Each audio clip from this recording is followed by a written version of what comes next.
Ouvrir le chantier de la réforme de la politique de la concurrence à l'aune de la mondialisation et puis du numérique. On va y revenir.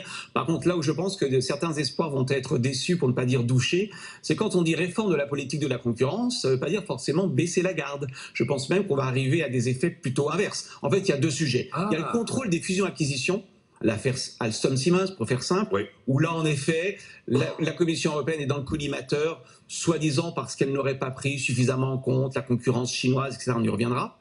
Mais il y a un autre volet de la politique de concurrence qui marche très bien. C'est ce qu'on appelle l'antitrust, la lutte contre les abus de position dominante, la lutte contre les cartels. Et là, pour le coup, on est plutôt sur un discours comment renforcer l'efficacité de la politique de la concurrence. C'est assez efficace aujourd'hui, ça. Le problème, c'est qu'on lance des opérations qui vont être des tunnels juridiques qui vont durer 5, 6, 7, 8 ans. Donc en fait, il y a quand même des améliorations à faire. D'abord, comme vous venez de le dire, il y a le problème de la temporalité. Oui. Les décisions sont longues. Il n'y a pas en Europe ce qu'on appelle en France des mesures conservatoires. C'est l'autorité de la concurrence, les mesures conservatoires. bien sûr, à l'autorité de la concurrence, on a le pouvoir de dire à une entreprise stop, dans l'attente du jugement au fond. Il y a une présomption d'une infraction de concurrence, nous vous demandons immédiatement de mettre fin à la pratique. Ça n'existe pas au niveau européen. Enfin, ça existe sur le papier, c'est très compliqué.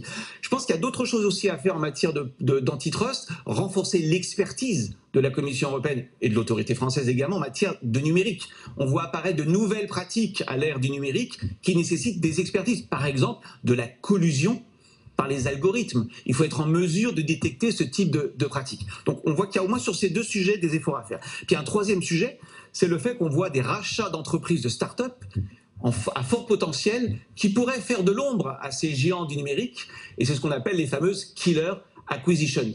Or, ces acquisitions, on ne les voit pas, elles passent sous le radar parce que souvent, ce sont des entreprises qui n'ont pas de chiffre d'affaires. Donc il y a quand même des choses à faire en matière d'antitrust. Mais si on revient au contrôle des concentrations, on voit bien que c'est sur ce sujet que va avoir lieu la véritable réforme. C'est là où on accuse